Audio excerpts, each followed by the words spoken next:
we've already heard that it's in the high 50s for you today, Larry. So looks like a little bit different for Southern California. It is now the top of the hour. We're going to dive in and get started, and we'll have more people joining us as we go through this. But the key thing is that we're here to talk today with Lon Safko about a lot of different topics. The primary one being basically how to get published as a best-selling author. And it is a long road. My name is Jamie Turner. I am the author of Go Mobile, as well as social media, how to make money with social media. You can also see me on CNN. I get on CNN whenever they need somebody to talk about Donald Trump brand or the Oprah Winfrey brand or Super Bowl commercials or anything related to marketing. I'm joined today with my good friend Lon Safko, who is the author of the Social Media Bible as well as the Fusion Marketing Bible. Lon is a rock star in the publishing world because he's had a rock star book. It's one thing to get published, and then it's the next thing to have a book that sells as well as Lon's have over the years, and it's really been a terrific thing. So glad to have you with us, Lon. Yeah, this is excellent. Awesome host. I'm glad you're hosting this today. This is awesome. Absolutely. Glad to be doing it. Again, my name is Jamie Turner. I'm going to start off with some questions for Lon. And Yvonne, too. And Yvonne. Yeah, Yvonne, good to have you joining us, too. Now, Yvonne is with Keynote Resource. Yvonne is a consultant with speakers as well as people who want to get published. So at the end of this, you'll see some information on how to reach us. But I'm going to cheat on that a little bit right now. You can reach me at jamie.turner@60secondmarketer.com. You can reach Lon Safko at lonsafko@lonsafko.com. And you can reach Yvonne, who is in charge of consulting with people who are interested in becoming speakers, becoming authors, things like that. At Yvonne, that's spelled YVON at keynoteresource.com. So, Lon, I'm going to kick things off with a question for you that's basically kind of an open-ended question. I do have a cheat sheet over here, so if anybody goes through and sees me cheating over here, you'll know what I'm doing. But the first question is, what are some of the secrets? That can't be the first question. I was thinking the first question was this one here. No, it's the secrets question. Yeah. But let me jump up to the other one, which is this one. What are the purposes and advantages of writing a book? I mean, what's the reason people go ahead and do it? I know everybody wants to become an author. In fact, as a quick aside, I talked to somebody years ago who said, I want to write a book. And then I went to him years later and said, how'd your book go? And he said, I realized what I really wanted was to have written a book. I didn't know it would take that much trouble. So he never got around to writing it. But kind of what are the advantages that you see of writing a book? Yeah, I think both of us completely understand that there's pros and cons. I mean, the first con, no doubt about it, is that there's no ROI in writing a book because of the amount of work. I mean, it is a massive undertaking. It's not just about getting your ideas down on paper. It's all of the other stuff. It's the front matter and appendices and artwork and links and permissions and copyrights. And it's just the multiple levels of editing and the amount of time that you put in. However, the most important thing for me and for you, and that's how we met, is a book is a marketing piece that your customers are willing to pay for. Yeah. So there's a big advantage there. So a lot of people, if you're going to be a speaker, if you're a consultant, you have to have a book. Whether it's best-selling or not, you have to have it out there. It's got to be in paper format as well. Ebooks just aren't enough to give you the credibility. So even corporations, one of the things that I teach when I travel around the world is that if a corporation, if the CEO, president of the company actually publishes a book, and especially if it becomes a New York Times or a Business Week bestseller, that gives that company a competitive edge. So really, it's for the competitive edge. It really is. I do agree with you on that. You said something about it being a marketing piece for you. I had you get on PBS, I get on CNN. I had a friend approach me and said, how do I get on CNN? And I said, you have to have a book. Bottom line is they have so many people who just are smart business people who want to get on CNN that they've got to kind of weed you out somehow. And one of the ways that they've done that, of course, is by if you have a published book, or if you're a CEO of a Fortune 500 company, that's another story. But if you're not, then like the rest of us, other than those 500 people, you got to pretty much have a book. So there's a lot of great reasons for having a book. It's a credibility issue.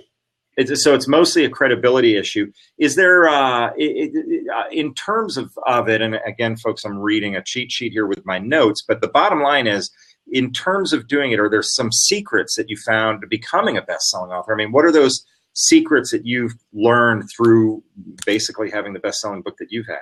Yeah, and I'm hoping that we get a chance to cover at least a lot of these, but we're going to try to keep this very concise. If we don't hit enough of them, then maybe we might get together and do a second one for some more of the secrets. Really, the first secret is a formula, is that there is actually a formula that's developed for a business book. It should be 40,000, 45,000 words, maybe 50,000 at the most, which sounds like a lot and sounds like a daunting task. But the actual formula is actually easier. It's 23 to 24 chapters, and I'll talk about that a little bit as we get into this. So don't get overwhelmed. You can actually do this. If you follow the process that we'll talk about here in a minute, then it really isn't that hard, because it's like eating an elephant. It's just one bite at a time. Is it now, when you talk about, just briefly, you talked about the number of chapters. Tell us a little bit more about that. And is that a hard and fast rule, or is it a guideline? What do you mean by that? Yeah, it really is a guideline, but for a typical business book, the 6-inch by 9-inch book, most business books are running at about 250 pages. That's what the publishers want to see, and that's what people want to read. Anything more than that, I broke that rule. My first book was 850 pages, but it was also designed as a textbook. So, but a typical business book is, again, it's about 45,000 words. It's about 23 chapters. It's about 250 pages. Well, just out of curiosity, if I was any good with math, I'd be able to do some math here myself. But if the typical book is 45,000 words, your book was 800 some odd pages. How many words was that? Funny you should say that. I have those statistics just for a laugh. Let me read you a couple of the statistics on that. Yeah. Okay, yeah. The Social Media Bible, the first edition, had 256,000 words. It had 1,500,000 characters. Wow. That's how many keystrokes it was. Oh my God, that's just amazing that you were able to do that. So we are going to get into sort of how to get published in a second. Let's talk still a little bit more about the nuts and bolts of writing a book. I'm sure everybody here is curious, for when you sat down and wrote that massive book, and then you wrote the Fusion Marketing Bible afterwards. Did you have a discipline? What was your strategy? What was your approach for actually chipping away at that? Yeah, and believe it or not, that 850-page book, it took me about 3 months to write. Wow. I just pounded it out. Now, luckily, I've got a wife that's willing to work as hard as I am, or harder, so she kind of took care of everything else, and I was able to focus on it almost full time for that period of time. And everything was in my head. It was just a matter of getting it down. But here's a secret that I never tell anybody, but I just can't wait to share. Here's how simple it is. What you do is you're going to create a PowerPoint presentation for whatever your book concept is. You're going to need that PowerPoint presentation anyway, because that's what you're going to speak about. That's how you're going to talk about the book, your consulting practices, or whatever.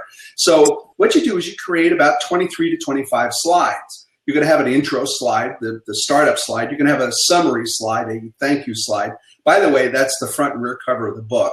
Mm-hmm. You're going to have about 21 to 23 slides that are going to talk about the major points. Kind of like the cheat sheet that you're using right now. There's about 23 slides of all the things that we want to talk about. Well, guess what? Each one of those 23 slides, the title of the slide actually becomes the title of the chapter.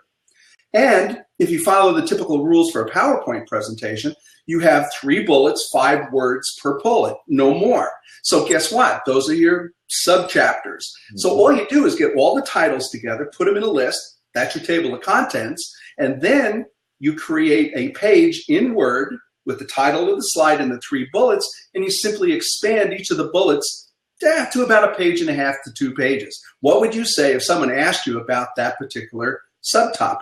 Yeah. And then guess what? When you do that 3 times, the chapter's done. Do that for each of the 21 chapters, and your book is done. Makes total sense. And the one of the things there that I'm reminded of, the same thing happened to me in terms of putting together a PowerPoint slide. And then what I would do is I would do the webinars around the PowerPoint slide. And that forces your brain to articulate what it is you're trying to say, so that by the time I ended up writing both books, I'd already kind of articulated it verbally. made it a lot easier to write. The one time I actually wrote a book that went unpublished, LinkedIn and the publisher came to me and said, we want you to write a book about LinkedIn. And it was a fast turnaround book, wrote it. I had to literally do the research, write a paragraph, do the research, write a paragraph. It was extremely painful because I didn't have it all outlined in my mind. And then lo and behold, in the end, the publisher and the company got in a little bit of a spat, and it didn't end up getting published. So that kind of stuff. Yeah, after all that work. Yeah. It was a lot of work. I did get, I do recall getting some money for it, but I didn't get the, what we all do it for, which is, hey, I've got another book on the shelf and all that sort of stuff. So let's keep going. That's a good point, by the way, because you really do have to practice the material in order to make it sound like you're conversational in the book. People really don't want that research, regurgitate kind of a feel in a book. Yeah. So you're absolutely right. I presented fusion marketing for 2 years before I actually wrote the book. So you're right. By the time I got to it, I really kind of had already perfected what the audience was looking for. Yeah, no doubt about it. I will mention a friend of ours, a mutual friend of Lon's and mine, Vivica Van Rosen, who's written LinkedIn Marketing in an Hour a Day, as well as a couple of other books. She does it a certain way. I don't recommend this, by the way, but she actually likes to dictate her books and then dictates them, has somebody transcribe them, and then she works from there. The result is that her books tend to be very conversational, which makes them easier to read. However, if you're a first-time author, I would not recommend doing that. I think it's a bit of a roll of the dice on that one, because you can get stuff that's fragmented, and the way we talk is not the way we actually read. And the result is, when we hear something, it's one thing. When we read something, it's another. If it's too fragmented or chatty, it ends up being too much of a mess. My ADD is taking audios and turning them into blogs, just having them transcribed, or taking a presentation and then pulling the audio track and transcribing it into blogs. And for me, it didn't work. Yeah. Well, I'm going to keep asking the questions. We've had a bunch of other people jump on board, which is great. We do have an open seat. If anybody wants to jump in and ask a question, we can keep things going. But for those of you who've joined us, my name is Jamie Turner. I'm the editor-in-chief of 60 Second Marketer. You see me on CNN sometimes talking about the Donald Trump brand, things like that. I'm joined by Lon Safko, who is the author of the Social Media Bible, as well as the Fusion Marketing Bible. And we are also joined by Yvonne Duran, who's listening in with us today. She is at Keynote Resource and is a consultant for people who want to learn how to become professional speakers, as well as published authors. Just, Lon, a quick recap of everything that we've talked about so far. One of the key points Lon's made is you write a book in order to get credibility, and some people say it's a $25 business card, basically. You hand it to prospective clients. They go, oh, you've written a book. But let's talk a little bit, Lon, and I'm going a tiny bit off script here and jumping around, although I'm sure this is one of the questions that are in the series of things that we talked about before. What are the advantages and disadvantages of going with a mainstream publisher versus self-publishing? Yeah, well, again, it gets back to this credibility issue. I talk a lot about in my presentations, the democratization of technology is what I call it.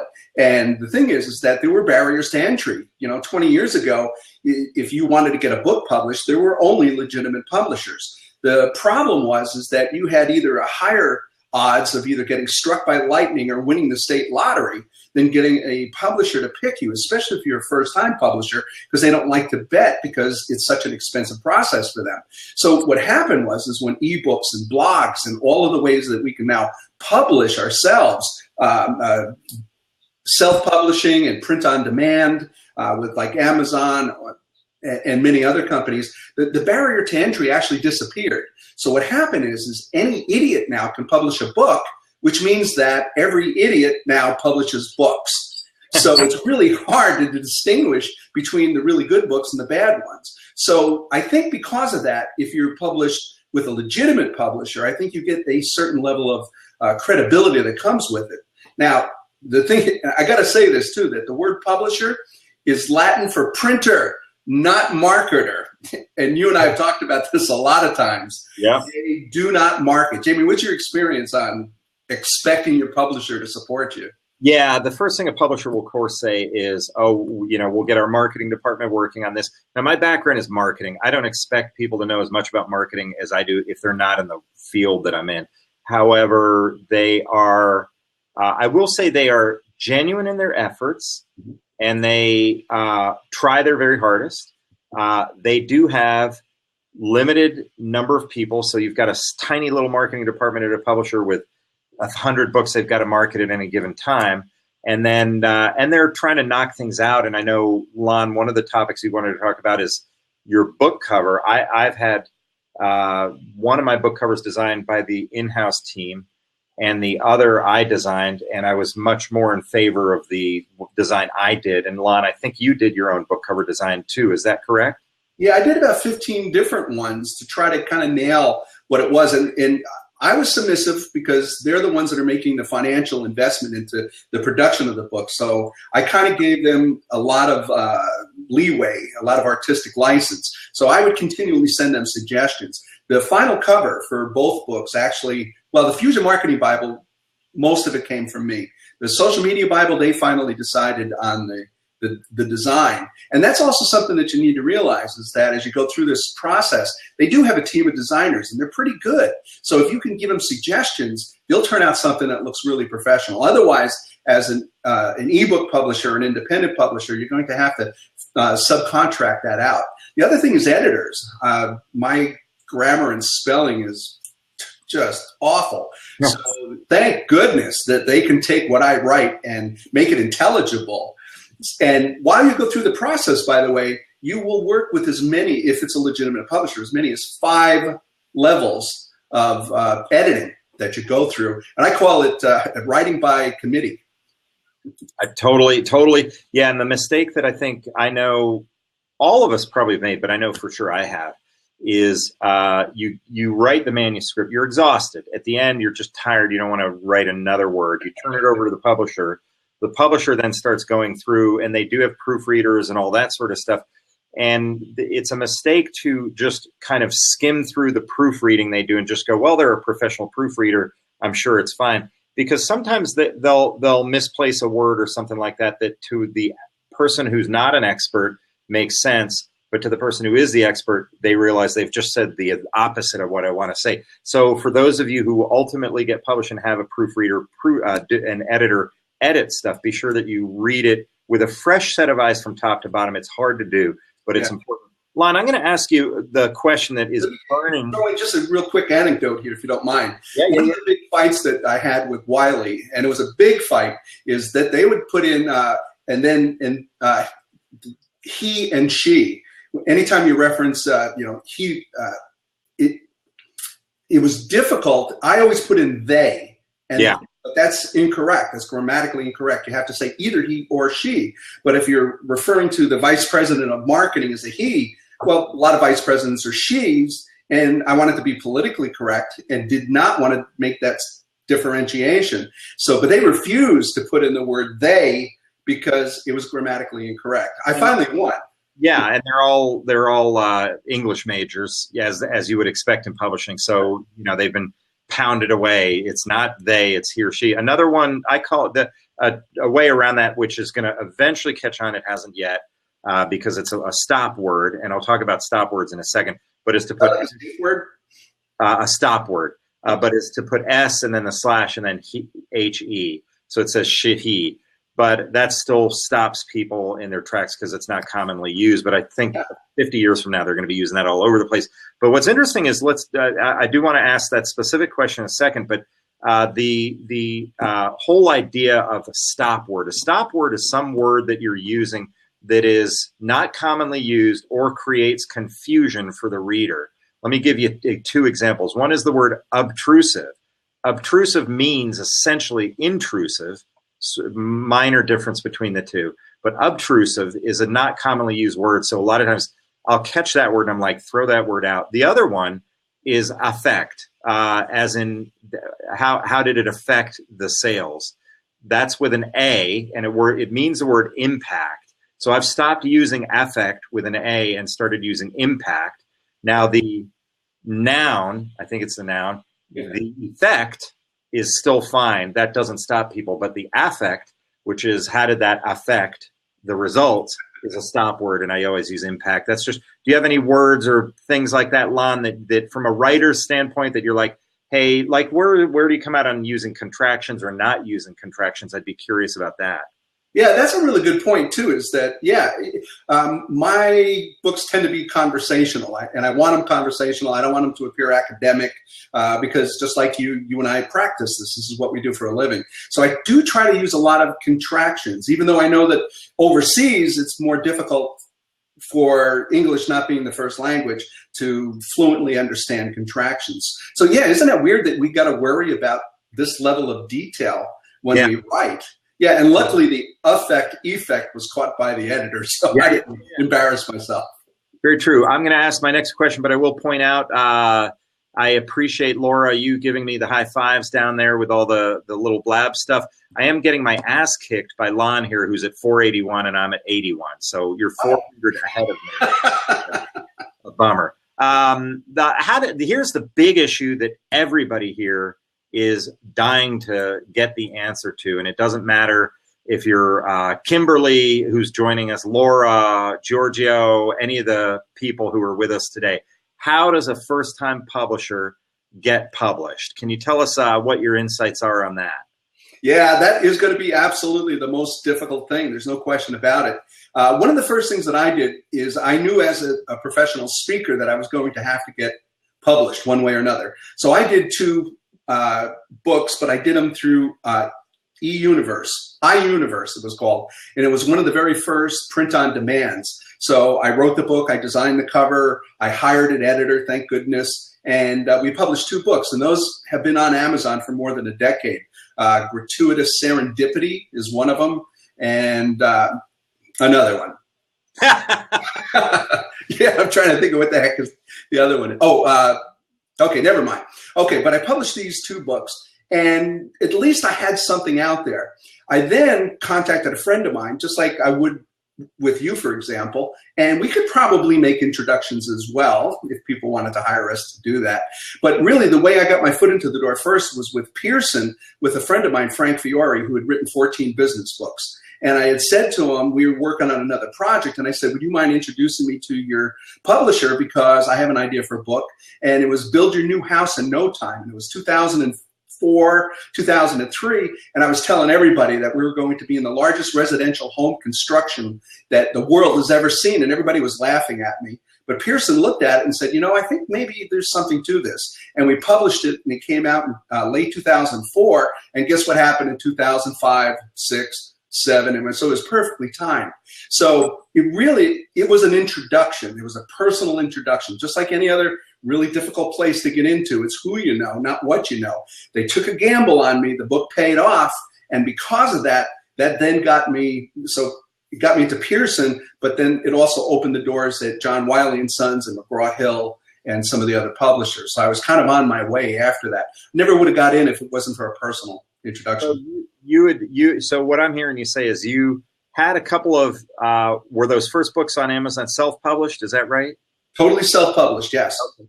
So you did that, and then that gave you a little bit of credibility for when you had your friend make the introduction. At least they knew that you could actually put together a book, and which is one of the other gambles. It's like, they'll get people who claim to be writers, and then they come in and they can't finish a chapter and things like that. Really big names in social media. I would just love to throw it out right now. And they signed contracts with John Wiley and Sons, and they could not produce a book. They couldn't write at all, and they actually voided their contracts. And then they tried to get ghostwriters, and that didn't work either. So not everybody really is an author. Good point. My editor mentioned that, not a person per se, but they said, I said, do you ever have people who don't finish the book? And they said, oh, yeah. And they referenced exactly that. It was bloggers can write short blogs. They can't write long chapters. And I know, the average, my blog posts now are getting kind of long. They're getting 1,200 words or 1,000 words. So I'm getting used to that. But I used to write 500 words, which is about, what would 500 words be? 3 typewritten pages, I guess. And that would be a blog post. And then the first book I wrote, my average chapter was only 2,800 words, which is short for a business book chapter. But it was like all I could do to get to 2,800 words.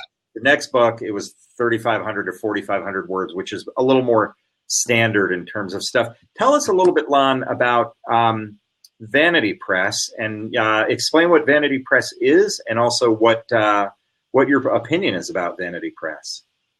Yeah, there's vanity presses out there. There's small publishers that only pick a certain number of authors. It's hard to get into them because they really reject 99% of the work that they see. But if you get into them, they're pretty good at marketing because they understand their niche, and it's got to be a niche kind of you got to match the manuscript or the book and author to the press because they're very, very, very vertical.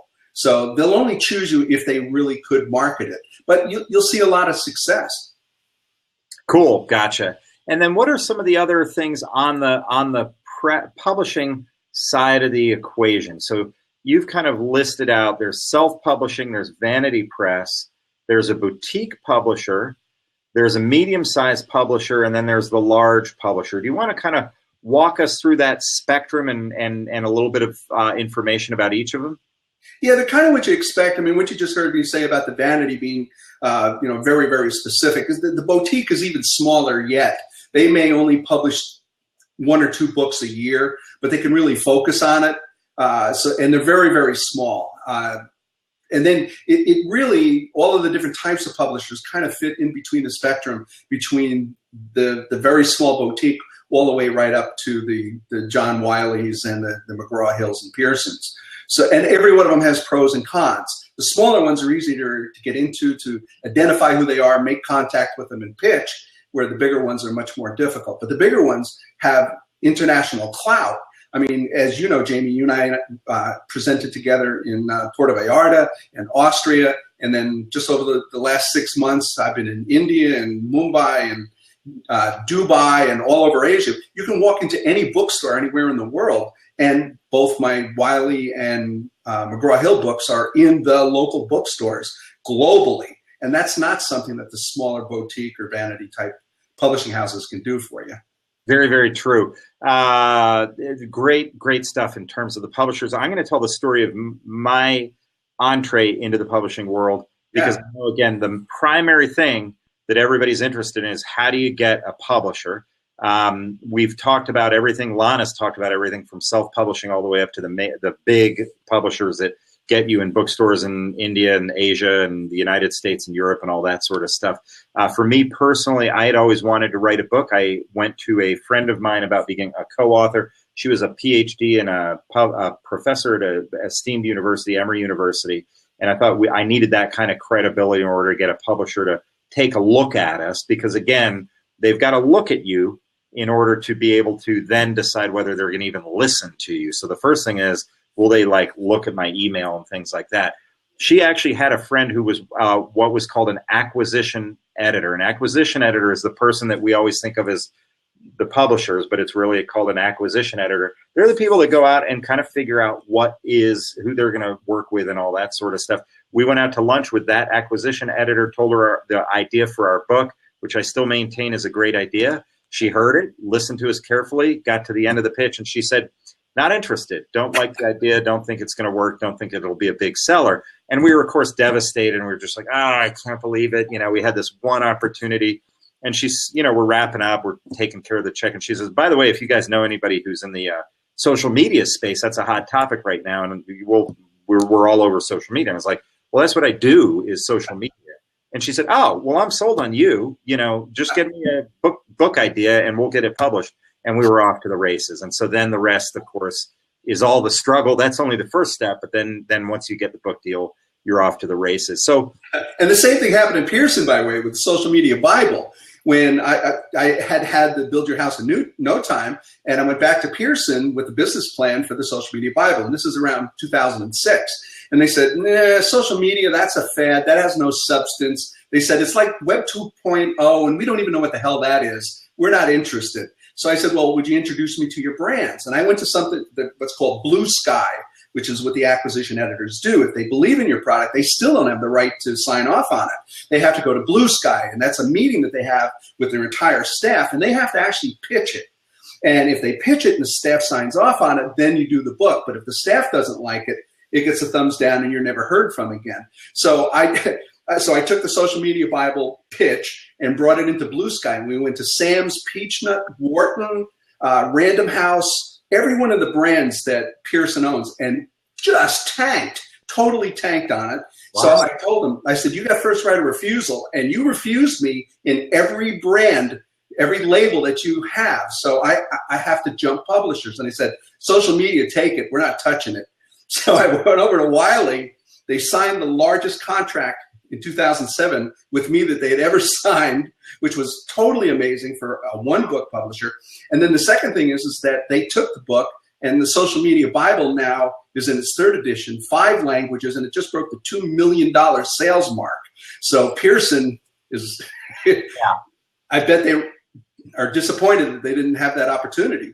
Disappointed, to say the least, and you're a hero over at Wiley. I know that for a fact, and that's a pretty big deal. It's an industry that's weird because there's a lot of visibility, and you think published authors are making, a pile of money and they're printing all this money, but a $2 million book is a massive bestseller. So congratulations on that. Yeah, most books only sell about between 2,500 and 5,000 copies. Yeah. If you sell 5,000 units, you're a big deal, and we're pushing almost 100,000. Yeah. So it's a massive, massive thing. My name is Jamie Turner. I'm the editor of the 60-Second Marketer blog. I'm joined by Lon Safko, who is the author of the Social Media Bible, as well as the Fusion Marketing Bible. We're also joined by Yvonne Duran, who's at Keynote Resource. She's a consultant for the speaking and publishing people who want to get published and things like that. She's a bureau. And exactly, and has a bureau. We also have Larry and John and Laura and Peter and Giorgio and just a bunch of different people who've joined us. So thanks for being part of the whole process here, folks. Anytime you want to jump into that open seat, it's unlocked, so you can jump in and ask questions. Ask questions. Lon, I'm going to shoot another question to you. What about having a literary agent? A lot of people ask about that and want to know, should I get an agent first? What are the pluses and minuses of that? Yeah, some of them are good. Most of them stink. That's the problem. I mean, they're like agencies, which is why I align myself with this guy over here. Yeah. Most agencies aren't good. Well, the thing is that if you're an unpublished author and you do have a really good business plan, and that's something that we should talk about, is you never write the manuscript, never write the book. They don't care. The publishers only care about your business plan.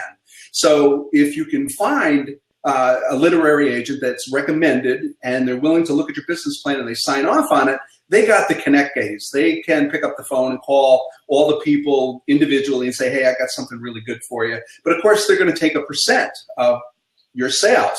And keep in mind, remember, we started this thing off that the ROI on a book is poor. Even with the Social Media Bible, it made $2 million. No, it didn't make me $2 million. I still have to work for a living, and I get about $1.25 or $1.50 a book. Yeah. So that's the other problem that you have to realize. Royalties are, and you also have to pay back whatever your advance is. So for like the first 9 months, it just paid the advance, and then after that, I got $1.50 a book. So yeah. So, but literally, the agents will help especially if you're unpublished. Okay, that's good to know. So you referenced something there about writing the book before you try to get published. Let's go a little deeper on that. What do you mean by that? Yeah, most people don't realize it. They say, okay, my manuscript is almost done, or I'm about ready to start the manuscript. Don't do that. Don't do it. It's a total waste of time. They're not going to read the manuscript. All they care about is business. We talked about most business books never sell more than 5,000 copies. And if they sell 5,000 copies, it's usually a break even. The money that the publisher makes on the book pays for whatever their expenses were. Now, they have an internal formula, and it proves out every time. Out of every 10 contracts that they write for a book, 9 of them are going to fail, but 1 of them is going to pay for the overhead on the 9 failures. So they don't care about the manuscript. All they care about is it going to sell and make us money? So as a result of that, they don't want a manuscript. What they're going to want is a business plan. They're going to want the table of contents. They're going to want a paragraph that describes what you're going to talk about in each of the chapters. So you take all your chapters and you write a paragraph for each. That's all they want on the book, because it's the table of contents is about 90% responsible for selling a book. People will turn to the table of contents first. If it's really sharp, then the rest of the book will take care of itself. The most important thing is, how many books are you going to sell for the publisher? When I looked at second and third editions of the Social Media Bible, the first question they asked, we need you to prove to us that you, as the author, can sell 10,000 copies of this book, or we're not interested. Mm-hmm. It's that tough, and it's getting tougher. So you got to do a competitive analysis. You got to find out all the other books that are in your genre, what you're going to be competing with, your total market size, each of the demographics that you can sell into, how many you're going to sell personally, how many you think the market will accommodate. And only after all of that, when they look at the business plan, then they'll look at your table of contents summaries. Lon, you just gave me a big idea, and I have to give you hats off. You were talking about the importance of the table of contents. So you imagine, you can picture people going into a bookstore or looking at stuff on Amazon, and what they have to look at is what's in the book. And so they go to the table of contents, and if that's not structured properly and not answering the questions they have about that topic, then they put it back on the shelf and they don't buy it. That's actually really, really insightful, and the importance of that can't be understated. I'm reminded that I'm doing an event called the Mobile X Festival, and one of the key things is what's on our agenda. And people keep saying our event isn't until May of 2016, but they keep saying you have to have the right agenda. And all of a sudden it occurred to me, that's the equivalent of the table of contents. If for Mobile X Festival we don't have a agenda that answers people's questions, then people don't buy tickets. In the same sense, they won't buy your book if they don't see their questions addressed and answered in your table of contents. So absolutely great advice there. Thanks a ton. Let's talk a little bit about the steps involved in working through the manuscript and what goes on there and how that works and everything like that. Talk to us a little bit about that. Yeah, like I said, once you sign the contracts if you're going to do it on your own, 100% of this is your responsibility. The good news is, if you're going to self-publish, they'll send you a kit, and it will be a Word document that says front matter, acknowledgments, table of contents, and you just kind of fill in the blanks. But it's not as thorough as working with a legitimate publisher. Again, what will happen is that they'll sign off on the table of contents and the rough summary of what each of the chapters are going to say. And then once you sign the contract, they're going to wait for that first chapter to come in. So you start with the whatever the title of your PowerPoint slide is, or you pull it from the table of contents, you put in your 3 bullets, and then you start typing. And again, each chapter should be somewhere around 3,000 words plus or minus, for a total of 23 chapters. When you get done with the chapter, you got to kind of read it through and make sure, like you just said, Jamie, that it answers the question that the title of the chapter implies, and that it's relatively thorough. So you're going to kind of introduce the topic, and then you're going to expand on it, and then you're going to kind of summarize it. But I want to say some sneaky stuff here, sneaky stuff. Throughout the entire book, in the Social Media Bible, there's about 150 references to drive people back to my website. Now, that might sound selfish, but it's not. If you go to my website after you buy the book, or even without, and you put in get access, you're going to get a password, because I don't want to give access to anybody who hasn't purchased the book. But when you do that, you get all this other information. So let's say in chapter 1, I reach my limit, but there's some other things I want to say. I can put that on the website. If there's a chart or a graph, or something that's downloadable, or an infographic that supports that chapter, you can go over and get that additional information. So it makes the book itself much more robust, because you're not only just getting the content of the book, you're going to get all this additional information. But what it allowed me to do is to capture over 12,000 email addresses of people that I know are interested in the subject, that I then can market to, for forever. So from the perspective of the publisher, they were glad, because the person who bought the book got twice as much information. And from my perspective, it helped me build my consulting practice. No, that sounds great. That sounds great. I'm going to do a couple of quick introductions and welcomes. We have somebody who joined us from Russia. I can read a little bit of Cyrillic, so Здравствуйте is the best I can do for my high school days of speaking Russian. That's impressive. Daniel Huff has joined us. Ashley's joined us. I'm going to address 2 quick questions very briefly, and then Lon, let you see if you have anything else to add on. John has asked, is it beneficial to publish an ebook first and then go paper, or should I just go paper, or does it matter? And I think the answer there is the path Lon went down was sort of start from the ground up and with his own self-published books, Before that, you could argue as ebooks and then work your way up from there.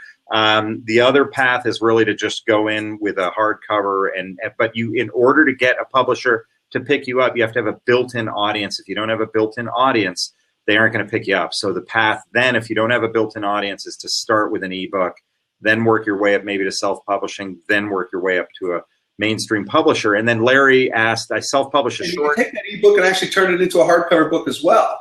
Or yeah, a book as well. Yeah. So that it's available either for free from download from you, or you get it up on Amazon. So at least when somebody goes to Amazon and types in your name, that book will show up. And if they order it because it's print on demand, they'll actually have a paper copy of your ebook. Yep, absolutely. Larry asked a question. He said, I self-publish a short self-help book, less than 100 pages. There was a joke going around for those of you who were just joining us where somebody said you can't have a self-help book less than 100 pages because in order to help yourself, it's got to be more than 100 pages. But and he wonders how best to market and sell it. The book is called Limitless: How to Be, Have, Do, and Accomplish Anything. So Lon, why don't you talk a little bit about marketing of books and how you did it for your book and what happened there? Yeah, absolutely. And there's a lot of ways that you can market, and you really do have to market it.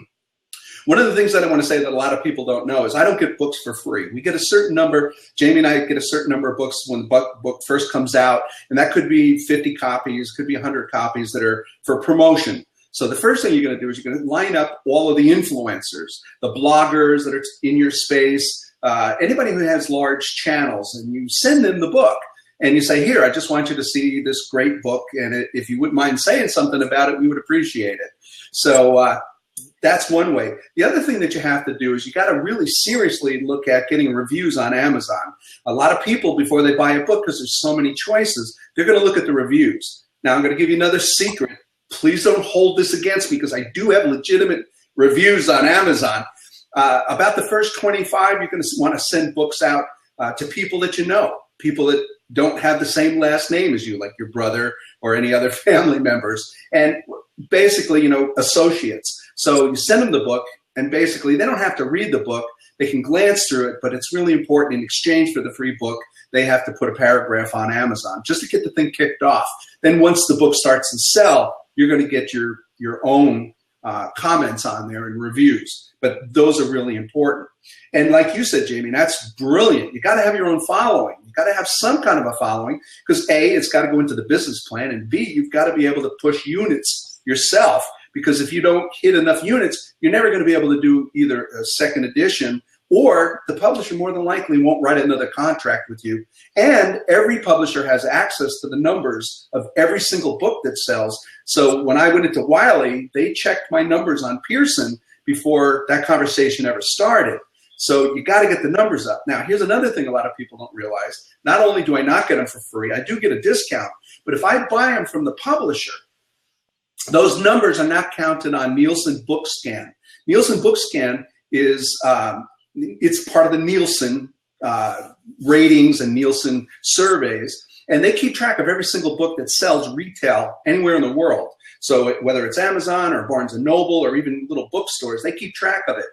Every time a book gets sold, that's a unit sold for you, and it shows up on the scan. So every single week they come out with the published numbers, and right after the book comes out, you're going to watch those numbers either increase or decrease. And if they start to decrease, you better start pumping out some press.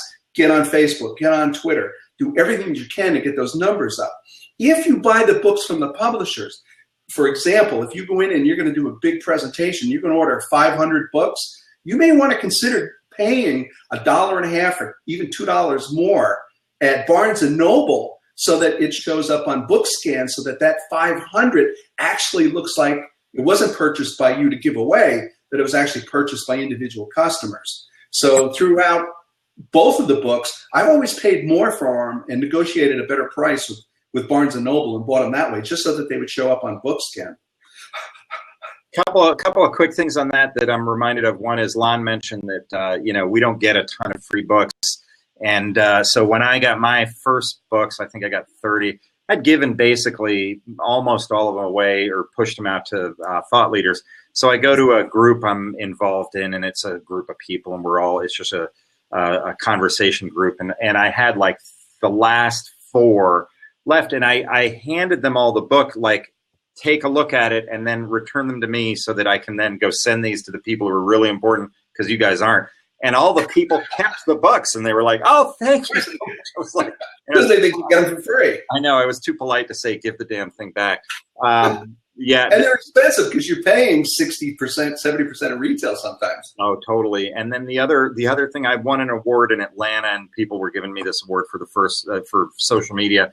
And I was talking about the first book, and I said, it is really guerrilla warfare. I mean, it is hand-to-hand combat to get your book noticed, and you just got to do every last thing. In fact, and this is to this group, I said, if you go into any bookstore in Atlanta, by luck of the draw, my book, because of the way it's alphabetized, is always in every bookstore I've been to in Atlanta on the bottom shelf. It's in the spine. You can only read the spine, and there's like 2 measly copies and stuff like that. So I said, anytime you go into a bookstore and you notice that book is face forward at eye level, I've been there. Well, there's one other better thing too, which I did. Every city around the world that I would go into, no matter how long I was in that city, I would walk into like a Barnes and Noble, or at the time Borders, because they were still around, and I would grab all my books off the shelf and bring them up to the checkout and say, "Let me autograph them." And I would autograph them with a little saying, and all the stores have a little thing that says "autographed by author" that they put on the cover. And I got to tell you, they fly off the bookshelf really fast because you've actually personally touched that book and autographed it, so it has a higher value. Yeah. There's another story that Lon and I have both been told. I don't know if this one is actually true, but the guy said in airport bookstores, he's a published author. He would go in. Now, whether this is true, it seems hard to believe, but he would go in with his book, enter into it with the book in his briefcase, and go through the book, and then take it out of his briefcase and purchase it at the bookstore. Because he said what then happens is it triggers their system to start purchasing that book because it got sold. So I don't know if that's actually true. It's called reverse shoplifting. So if the airport bookstore or any bookstore doesn't carry your book, if you buy it, they'll scan the code. It won't show up in their system, but then they see somebody is buying it, and it shows that the inventory is 0, so they automatically restock it. That's amazing. That's great stuff. Well, we're at 1:46 p.m. Eastern time. We've got about 10 minutes left before we kind of round the bend on this. Tell us some other tips and pitfalls that you want to share, like just different, eliminating the competition or the legal side of the equation or any of those things. Lon, talk to us about some of that stuff. Yeah, one of the things that I realized that when I was doing the Social Media Bible, first of all, I wasn't an expert on everything. Nobody can be. And if you look at the genre of social media, OMG, I mean, it's huge. So when I did my business plan for John Wiley, I had to list every single book that was a potential competitor. So I spent a lot of time on Amazon going through all of the different books. And, Mark Schaefer popped up, you popped up, Chris Hewer, Robert Scoble, all of the big people at the time. And what I realized is that on the bookshelf, that my books and on social networks, that my books technically are competing with their books. So the first thing that I realized, and I've always done this, is eliminate the competition. And the way you do that is that you actually bring them in to become part of the solution. Mm-hmm. So I identified every author that had a popular best-selling social media book, and I contacted them and said, how would you like to do an hour interview on the phone? We'll transcribe it. I'll give you a page and a half. We'll talk about your book. We'll talk about how you got involved, and tell me what your insights were on social media. So 100% of the authors agreed. Now, here's what happened. The book became more interesting because there were insights that I didn't have because they were in their own particular niches. Yeah. Voice of the book would change continuously because every time there was an interview inserted for every chapter, and there were 2 interviews per chapter, you got a different voice. So it kind of broke up my way of writing. But here's the most important thing. The moment the book came out, every competing author in the space promoted the hell out of my book because they were part of it. Absolutely. Absolutely. Isn't that great? What a great, and I totally agree with you. It gives a counterbalance to your voice. They're hearing another voice, but then also they're going to promote your book because they're in your book. And if your book, is a bestseller like yours was, then they want people to know that they were in the book. That's brilliant. That's brilliant. And it was good because I also interviewed the vice president of YouTube at Google. I interviewed Google. I interviewed the executive vice president of LinkedIn.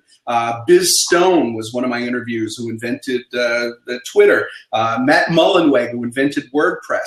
So even Vint Cerf, and that's the one I like to brag about because I'm a total geek. If you don't know who Vint Cerf is, he actually was the one who invented the internet. It was not Al Gore. It was Vint Cerf. So imagine spending an hour on the telephone talking to the person who invented the internet to find out his thoughts on how social media was going to affect the internet.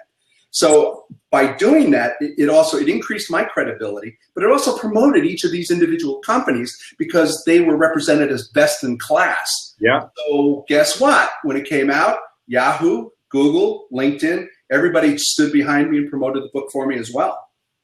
Very, very cool. Now, one of the other secrets that you've kind of alluded to or talked about is the New York Times bestseller list. Do you want to add some thoughts on that?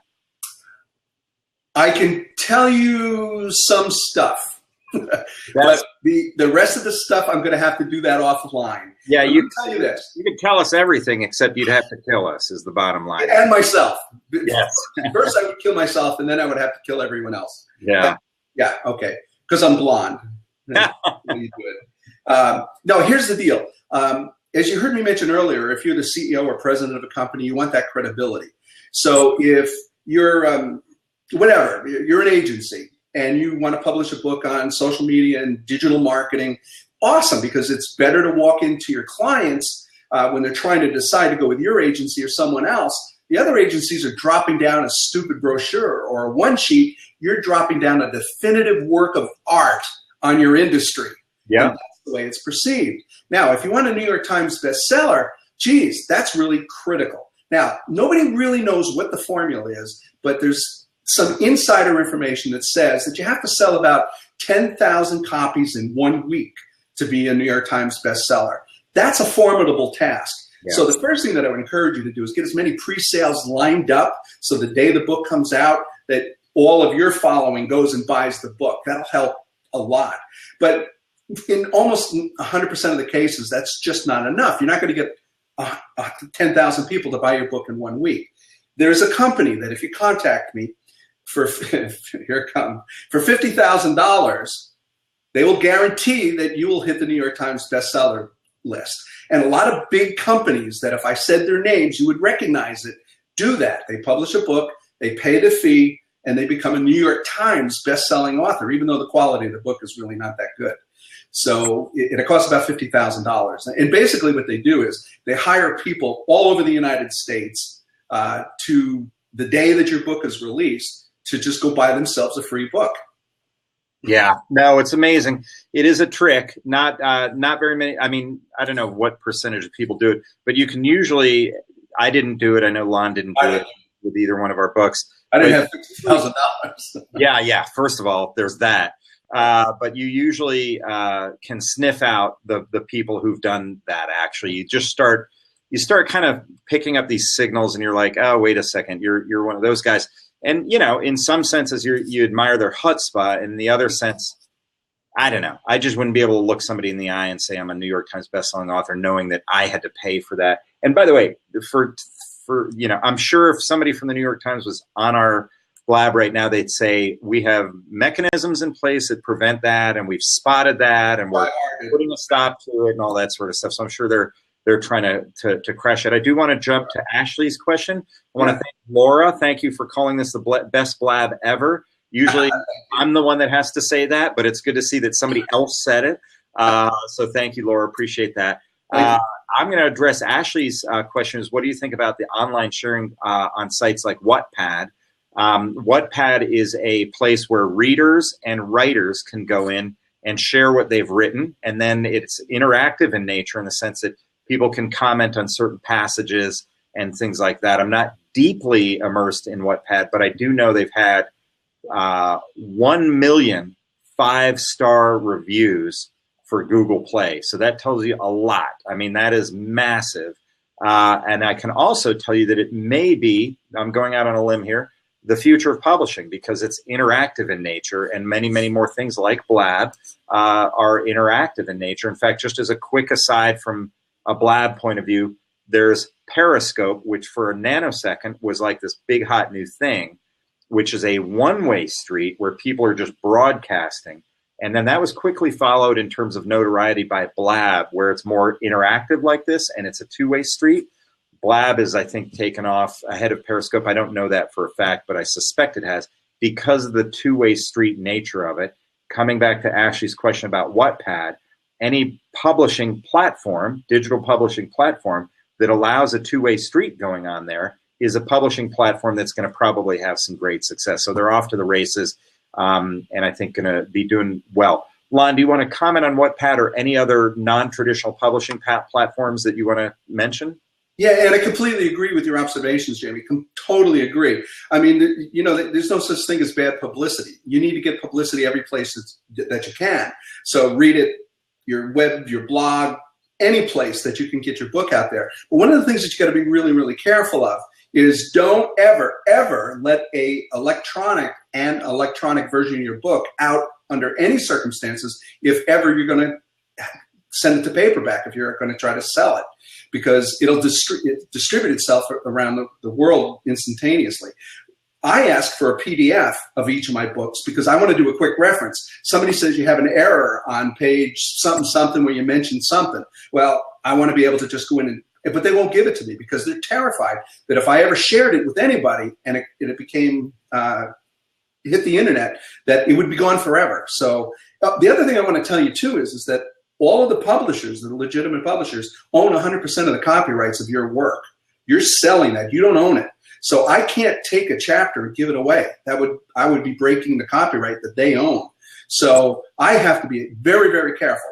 I get permission to release the table of contents and up to the first 3 chapters, and that's it. So I do try to seed the internet with a sample, because if you read the TOC and you read a couple of the chapters, you know what the other 20 chapters are going to be like, and that's really a nice way to hook them to actually buy the book. But you got to be very careful not to let anything out because it'll distribute itself for free and you'll lose control. We have another question from Tova KR. I'm going to read it. I've got a quick answer, and then Lon, to see if you're good. To market your book, there used to be a TV radio interview report that all the regular media used to find guests. Does that still exist? I don't know if that still exists. I do know that when I went down, as I mentioned earlier, I get on CNN, and I went down to talk to their what's called a talent nurturing person. I forget their official title. And I said, how do I get on CNN more? And she said something I'll never forget. She said, we have to find you. You can't find us. If you bug us with a ton of like emails, all we do is delete, delete, delete, delete. We have to hear about you elsewhere, and then we'll track you down. So, Lon, have you ever heard of the TV radio interview report or anything like that? Yeah. And let me answer. I'll just add to that. I was at NSA a couple of years ago, and Steve Spangler, who's a science guy, if you don't know who Steve Spangler is, go to YouTube. He's awesome. And he was he was the lunch keynote speaker, and there were about 2,500 speakers. And he does the Ellen Show all the time. He's constantly being invited back because he has some really showmanship. I mean, it's just amazing science stuff that he does that's fun. And he says, hi, my name is Steve Spangler. Before I even do my talk today, I'm going to answer the question that everybody here is asking, and that's, how do you get on the Ellen Show? They call you. Yeah, that's it. That is it. It's like, how do you get to Radio City Music Hall? Practice, man, practice. Yeah. Let me wrap. We're rounding to the top of the hour. I'm going to talk about where people can get more information about Lon and get in touch with Yvonne and myself. Lon, is there anything you want to sort of cap off with in terms of advice or tips or techniques or anything like that? Yeah, absolutely. Doing a book really, now, like you said, it's a dream come true once the book is done. And I'm really glad that I had that opportunity, and I've had 3 successful books.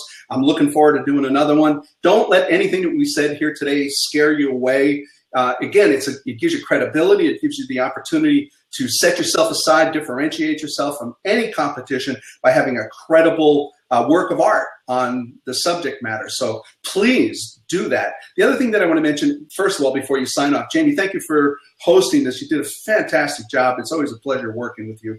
Likewise, always great to connect with you. I appreciate that, Lon. Thanks a lot. Absolutely. For all the high fives we're getting and all that sort of stuff. Now, the other thing is I didn't answer the radio question. Yeah, radios are good.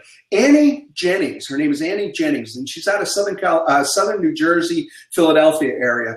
Her and I got together early on in the Social Media Bible, and I was doing like 25 shows a week, major network syndicated shows. She did a fabulous job because radio is not something that is easy to get into. Now, the bad news is for the radio shows is they got to find a host, or a guest every single day. And that's really hard.